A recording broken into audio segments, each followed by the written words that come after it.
So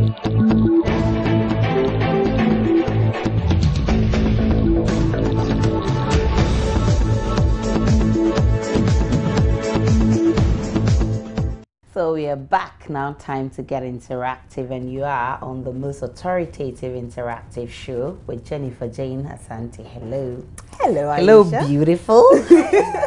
Right back at you. So what are we discussing this evening? Well, today we pay a visit to Charles the gunman's last abode, and Imani Ghana grades government an E for effort as they score a measly 47%. Junior doctors start getting paid while senior doctors threaten to quit, and the BBC ran a documentary suggesting Ghana is the world's worst place to be disabled. We get your opinions on that. My name is Jennifer Jane Asante, and you can tell me your opinion on all of these because this is Joy News Interactive, brought to you by Airtel and their amazing Too Much packs.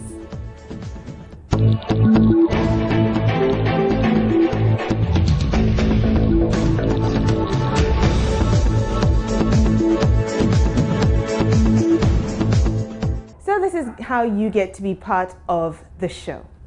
Look for us on all the various social media platforms. You can find us on Facebook, where if you use the name Joy News on TV, you can find us. That same name, Joy News on TV, can find us on Twitter, where we tweet with the handle JN Interactive GH. You could send us an email to the address joynewsim@multitvworld.com, or you could send us a WhatsApp message. Send it to the number 0560 800 00, or the same number in a different way, which is 0560 800 1000. Now, be part of the news, be part of our show. We appreciate your views, and we also want you to be much more involved in what is aired. So if there's a social issue that bothers you and the community that you live in, just take a 1 or 2 minute video or take some pictures and send it to our various social media sites. I just told you what they were and how you can reach us. So let's take a look at the stories we have for you today. Charles Aintree, you remember him? We've been talking about him since Sunday. He was jailed for 10 years for illegal possession of a firearm by an Accra Circuit Court on Tuesday. He admitted in court that he wanted to shoot the president. Several reports and accounts of witnesses, as well as family members, seem to point to the fact that Charles Aintree had exhibited abnormal behavior. Key among them is his older brother, Kwame Poku, who hosted Charles at his home in Pokwasi near Accra before the incident. Now, he insists that he told BNI officials that his brother was unwell. My colleague Kwete Nate visited the place Charles slept for 4 days before going to the Ringway Assemblies of God Church with a loaded gun. Take a look. I'm here at the house of the senior brother of Charles Aintree. This is where he spent 4 days before he made his infamous trip to the Assemblies of God Church. This is the very house he came to. It's Green Chamber Hall. I'll be walking you into where he slept, where he communicated with his senior brother, the bag he brought, where he walked, and interactions he had with them. At this very spot I'm standing is where Charles Aintree slept. He pulled this table backwards, brought this chair forward, and he laid his mat right here. This is where he slept for 4 days. His intent wasn't known to his brothers. Okay, this is the very bag he brought from Daddy Swaba. I just opened it. It contains his clothing, I can see his towel, and these are the very things.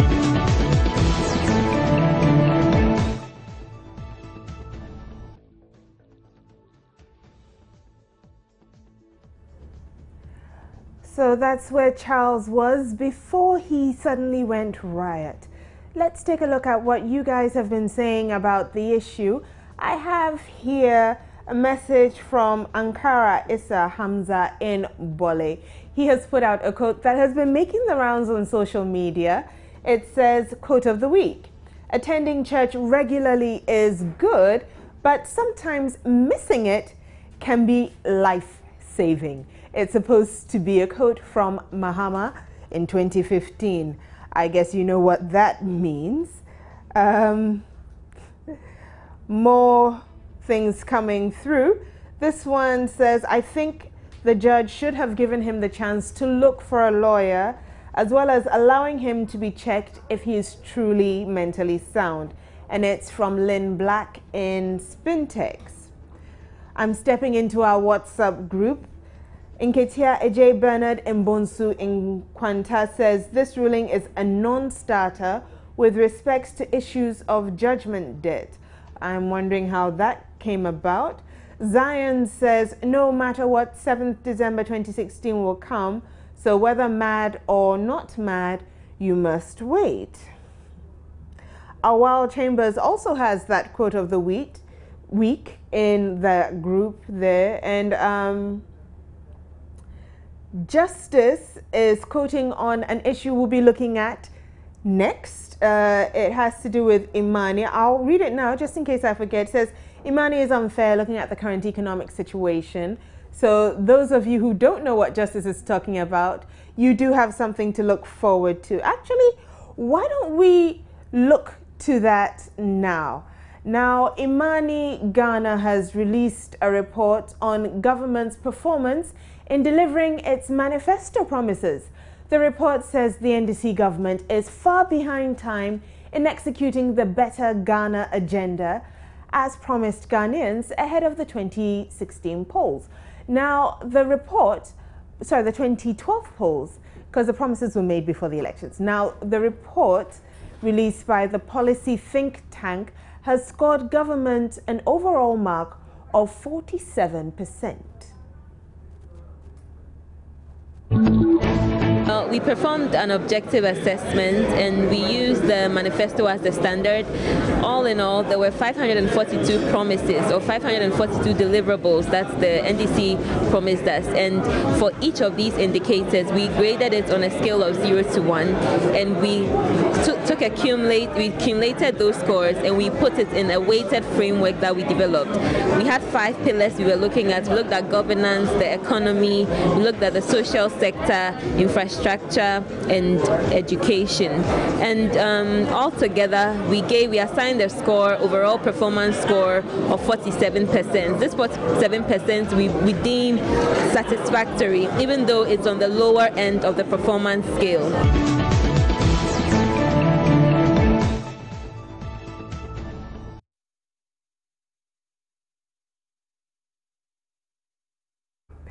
Now, I think the people best in position to measure government's performance are the people who actually voted them into power.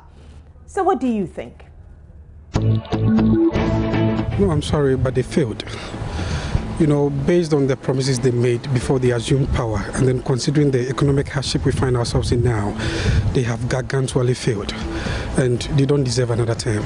They can do nothing. I mean, what can you do within a year? Nothing. They have actually failed, and I don't think Ghanaians will give them another opportunity to lie to us again. No. There is no way they can really execute the better agenda, a better Ghana agenda. I don't think they can do it. But there is no way they can within the short period. No way. I think they are on course, but with the time left for the completion of their term of office, they won't be able to achieve all that they promised Ghanaians. We will have to give them maybe another term to do that, or a change of government to continue whatever they left off.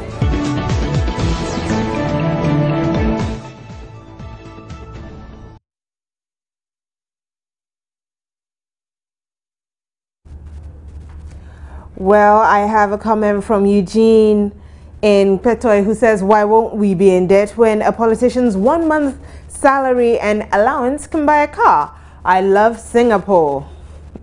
Okay. Oh, more comments coming in. This one says, instead of grading governments, Imani should rather give solutions to solving our economic issues. I wasn't quick enough to realize that you didn't have your name, otherwise I wouldn't have read that. But I think we have some comments on Facebook, so why don't we check and see? All right, Al Hassan says, it's not about declaring a 47%. Ghanaians must know the methodology used by Imani to arrive at this conclusion. Is the approach scientific or partisan? I think the good citizens of Ghana are capable of assessing the performance of government on their own. All right. Baba Musa in Tamale says, sincerely speaking, I think the ratings made by policy think tank Imani is rather on the low side. I think taking the overall performance of the president, of the government since 2013 to date, sector by sector, it's evidently clear that the government has chalked about 60% of the 2012 manifesto promise, but he'd rather wait to see the entire report. Lottie has written quite a number, so let's just read one.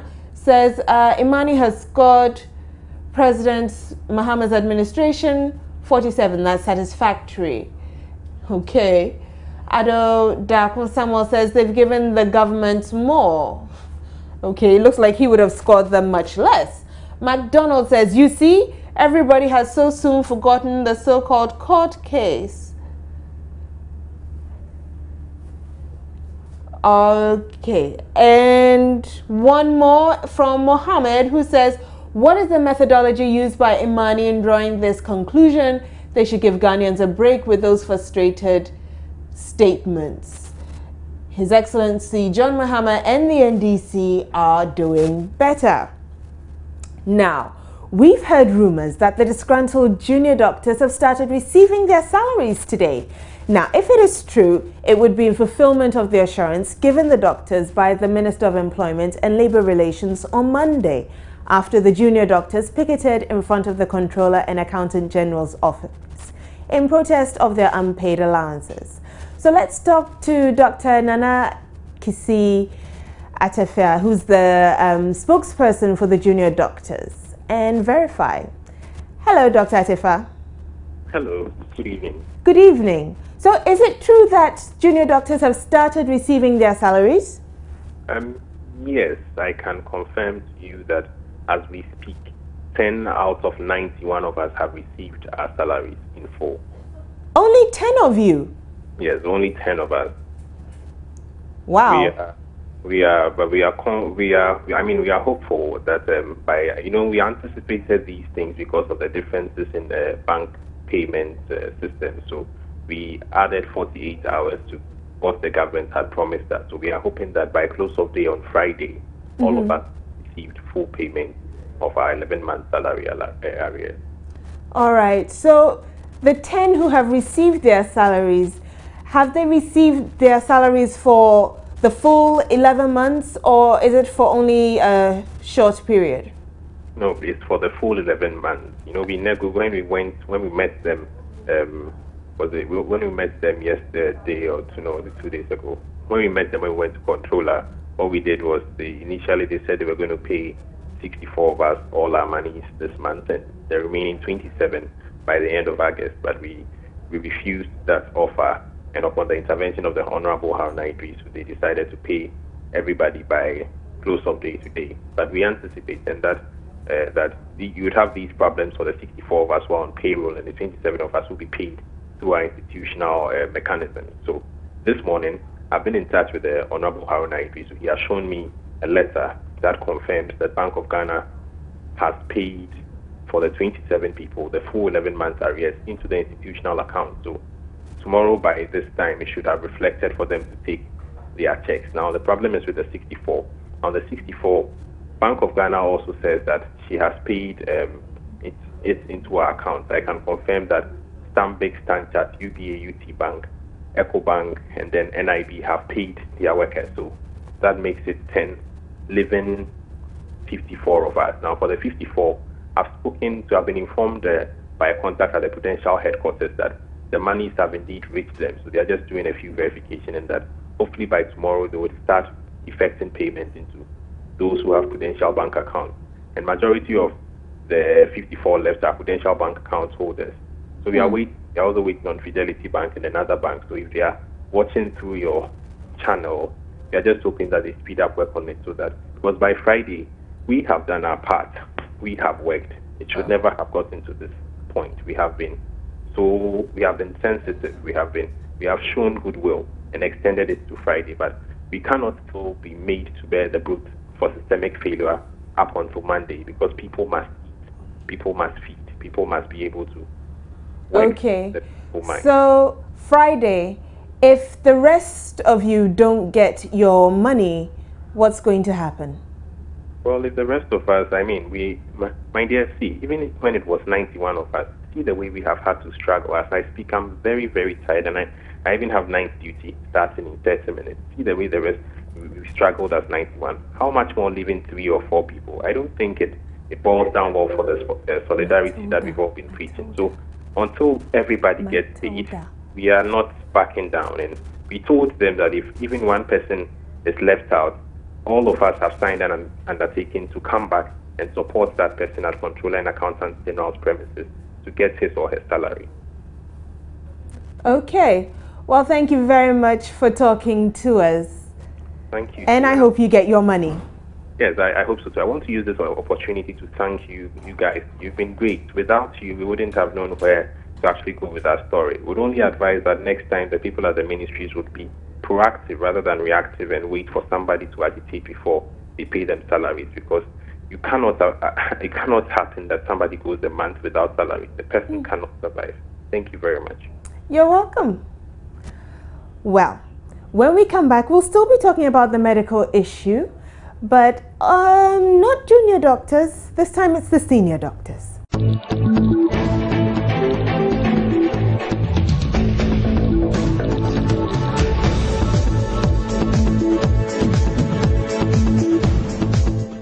Well, you just heard Dr. Nana Kisiatefa talking about how the junior doctors have started receiving payment of salaries as agreed by the Ministry of Labour Relations. Meanwhile, government has had up to 6 p.m. today to conclude negotiations with the Ghana Medical Association over their conditions of service or risk activation of plans by doctors to resign en masse.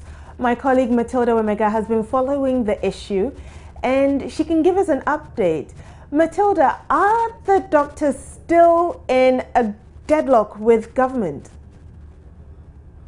We speak now. I'm currently at the Ministry of Employment and Labour Relations, where the meeting is still ongoing. The meeting started about 4 p.m. and as we speak now, they are still locked down in this critical meeting.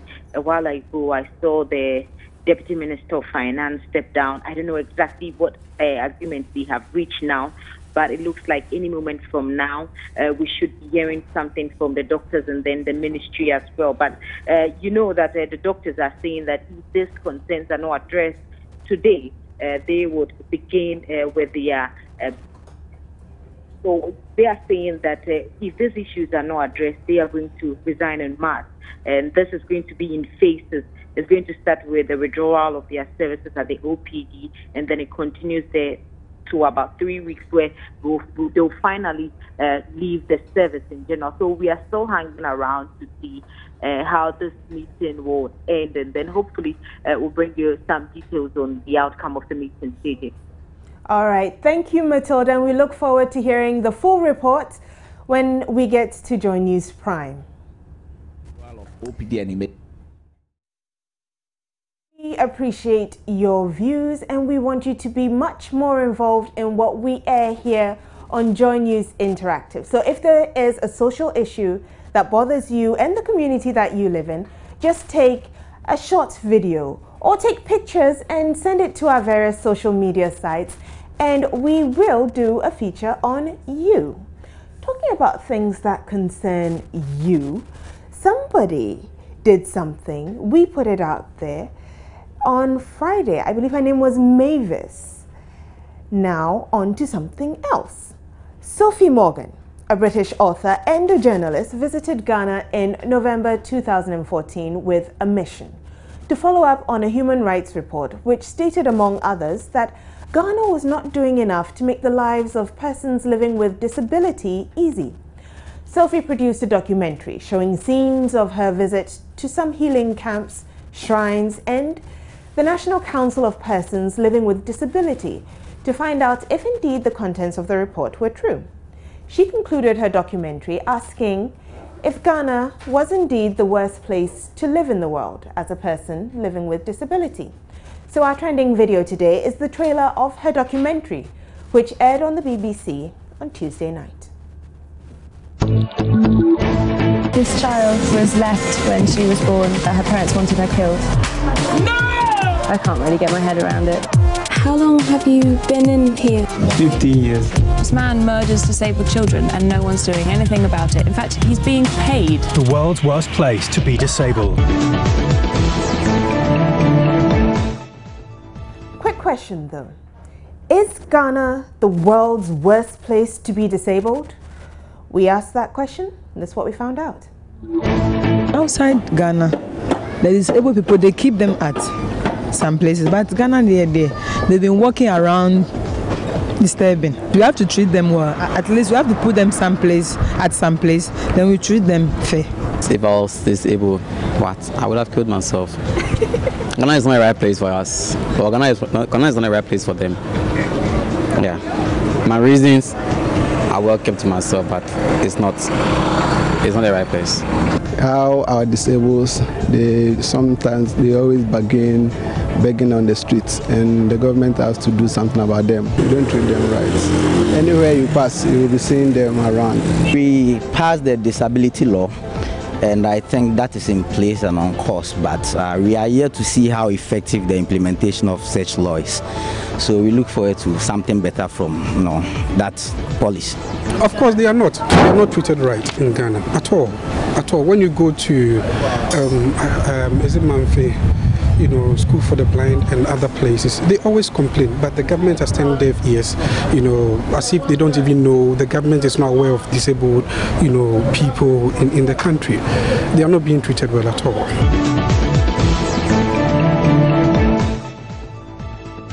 Well, it looks like people do think Ghana isn't a very disabled-friendly place. Let us know what you think. All our social media portals are opened. But let's find out what's trending.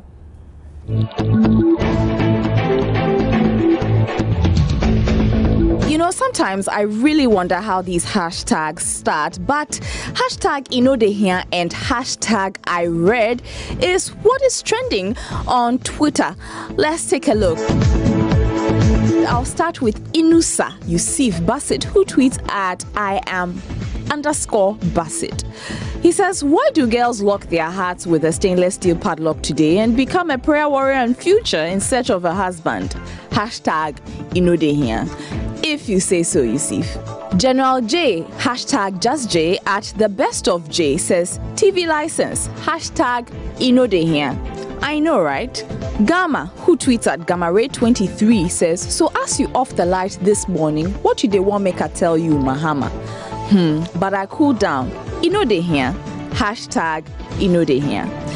Hashtag Inodehia say you go read your woman in WhatsApp messages. If they trust them, dog them.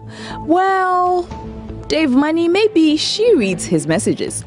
Orwa at Mr. Phenomena 2 says, hashtag Inodehia say you get American accent and British accent, but yet you dey struggle get C6 in English for Novdek.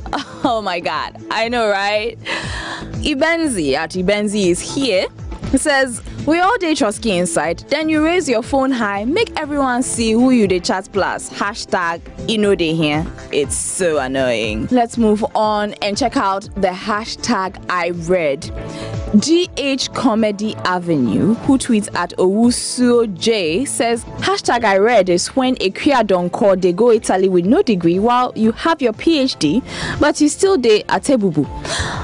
Okay, hashtag Mega Night Pool Party, who tweets at Boy Buggy, says, when I feel can play game, no ECG take them alight. Hey, hashtag I read Pani, I feel your pain. And Eddie Ken, who tweets at EddieKen1. He says, after them see say I buy my Apple device, no, them I read. That's right. Those are some of your tweets on the hashtags I read and hashtag Inode here. So all trending on Twitter. My name is Ifwakwa Harrison.